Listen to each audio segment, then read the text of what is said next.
요점 132 관계대명사, 관계부사의 계속적 용법을 공부하겠습니다. 관계대명사, 관계부사에는 제한적 용법과 계속적 용법이 있습니다. 지금까지 우리가 공부한 게 제한적 용법이에요. 앞에 있는 명사, 선행사를 뒤에서 수식하는 것, 지금까지 공부한 거죠. 그리고 계속적 용법이라는 건 앞에 있는 절 또는 문장의 일부, 단어나 구를 보충해서 설명해 주는 경우입니다. 관계대명사 앞에 쉼표를 붙여서 나타냅니다. 어떤 건지 문장을 통해서 보겠습니다. He has a son who is a doctor 그랬습니다. 그런 아들이 있는데요. Who is a doctor? 의사인 아들이에요. 제한적 용법입니다. 그러니까 의사인 아들이 있다는 거예요. 의사인 아들이 있다. 그러면 뭐예요? 의사인 아들이 한 명 있는데 의사인 아들이 있고 의사 아닌 아들이 있을 수도 있겠죠? 예, 그러니까 아들이 한 명 이상입니다. 한 명 이상이라는 건 한 명일 수도 있고 그게 그대로 끝일 수도 있고 뭐 더 이상 있을 수도 있겠죠. 다음 he has a son 콤마 찍었죠? 그럼 여기서 문장이 사실상 하나의 문장이 전달이 됐어요. 그런 아들이 한 명 있다 이거예요. Who is a doctor. 그런데 그가 의사라는 거예요. 콤마를 찍고 나옵니다. 콤마 쉼표를 찍고 나와요. 그런데 그는 의사이다는 거예요. 그러니까 아들이 한 명이라는 얘기입니다. 계속적용법은 앞에 있는 a son을 who가 이제 받으면서 보충적으로 설명해 주는 겁니다. He met a girl. 그런 한 소녀를 만났다. Who. 그런데 그녀는 became his friend. 그의 친구가 되었다 하는 겁니다. 그런데 뭐 이런 식으로요. 그러니까 이거를 접속사를 따로 살려가지고 그러니까 제한적용법은 뭐뭐한 이렇게 해서 그랬는데 계속적용법은 그런데 또는 그리고 그러나 이런 식으로 접속사를 적절하게 앞뒤를 봐서 넣어주어가지고 해석을 하면 됩니다. I bought a book yesterday. 나는 한 책을 어제 샀다. Which. 그것을 a book을 I gave 나는 주었다 to Jane Jane에게 이렇게 된 거죠. 앞에 있는 한 명사를 받아준 거예요. 여기서 who는 a girl을 받아준 거고요. The boy broke the promise. 그 소녀는 그 약속을 깼다. Which made his mother angry. 그것이 만들었다 그녀의 어머니를 화나게. 자, 이때 which는 뭘 받은 걸까요? which는 the boy broke the promise. 이걸 전체를 다 받아버린 거예요. which는 the boy broke the promise. 앞에 있는 문장을 다 받은 거예요. 그러니까 which가 어떤 특정한 사물을 받은 게 아니고 who는 사람밖에 받을 수가 없죠. 근데 which는 특정한 사물을 받을 수도 있지만 앞에 문장 전체를 다 받아버릴 수도 있어요. 그 사실 전체를. 그것이 그 소년이 약속을 깼다는 그 사실이 그것 전체가 그의 어머니를 화나게 했다 이겁니다. We were about to leave. be about 막 뭐뭐 하려는 거죠. We were about to leave. 우리는 막 떠나려고 했다. when 바로 그때 이 전체를 다 받아준 겁니다. 관계부사 when이 이제 계속적용법으로 받아준 거죠. 바로 그때 it began to rain. 비가 내리기 시작했다. 이 when은 뭐예요? when이 about to leave를 전부 다 받아준 거예요. I went to the library. 나는 도서관에 갔다. Where? 거기에서 I studied hard. 나는 열심히 공부했다. 자, where는 뭐예요? To the library를 받아준 거예요. In the library. 근데 the library지만 in the library죠. in the library. 이거 부사니까 여기서는. 나는 to the library. 그 도서관에 갔고 and in the library I studied hard. 나는 열심히 공부했다. 그런 겁니다. The library를 받아준 거죠. 계속적 용법으로 쓸 수 있는 관계대명사는 who, whose, whom, which이고 관계부사는 when, where입니다. 계속적 용법으로 쓸 수 있는 관계대명사는 다가 아니고 관계대명사는 뭐 있어요? who, which, that, what 있죠. 근데 계속적 용법으로 쓸 수 있는 건 who와 which뿐입니다. 그러니까 whose, whom은 당연히 들어가고요. who, whose, whom과 which입니다.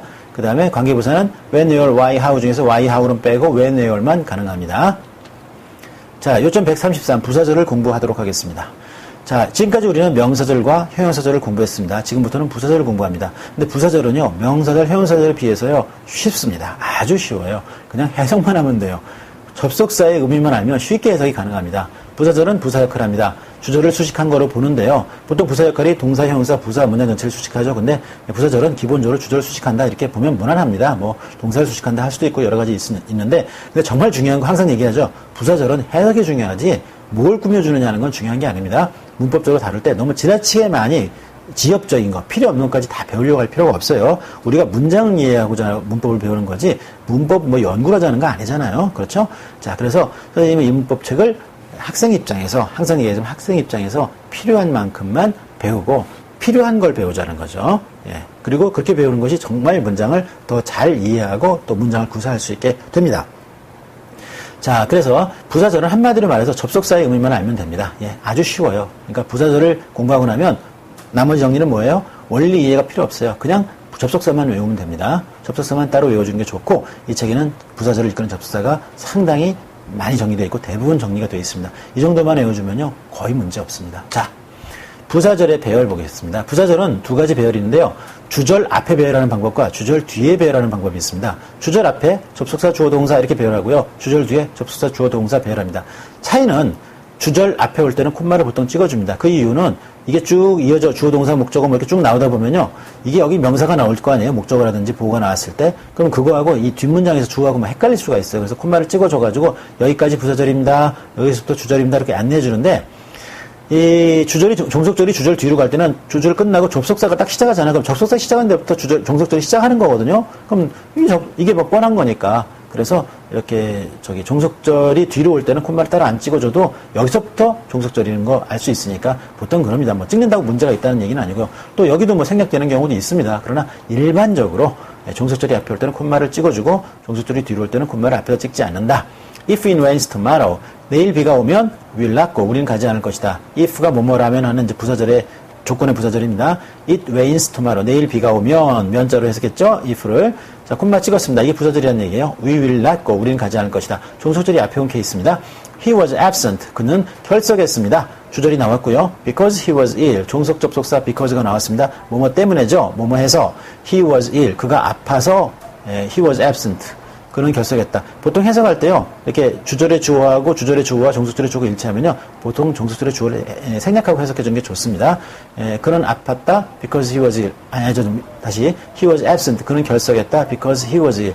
아파서, 이런 식으로 해주면 되겠습니다. 종속절이 뒤로 올 때는 앞에 콤마를 보통 안 찍어준다. 자, 부사절을 이끄는 접속사가 나왔습니다. 부사절을 이끄는 접속사는 시간, 장소, 이유, 조건, 양보, 양태, 목적, 결과, 비교. 대강 이렇게 나눠봤습니다. 이 정도 나누면 이제 상당히 많이 분류한 겁니다. 그래가지고, 여러분, 다른 거 없어요. 여기 나온 접속사 외워주면 됩니다. 근데 여기 접속사를 다 써주지 않았습니다. 좀 많기 때문에 다 안 써줬고요. 뒤에 정리를 따로 해줬습니다. 뒤에 이제 모든 걸 통합해서 정리해가지고 암기사항을 정리해준 부분에서 정리를 해놨어요. 이거를 꼭 여러분이 외워주기 바랍니다. 거기 나오는 전치사, 접속사, 특히 접속사가 중요합니다. 접속사 외우고 전치사도 틈나는 대로 조금씩 외우고 다른 암기사항들도 외워주세요. 진짜 이거 어떤 문법책에 있는 것보다도 더 굉장히 깊이 들어가 있으면서도 간략하게 해놨습니다. 그러니까 너무 깊이 들어가면 학생들이 그 책을 다 읽어낼 수가 없고, 그 다음에 너무 간략하게 되면 또 너무 부족하잖아요.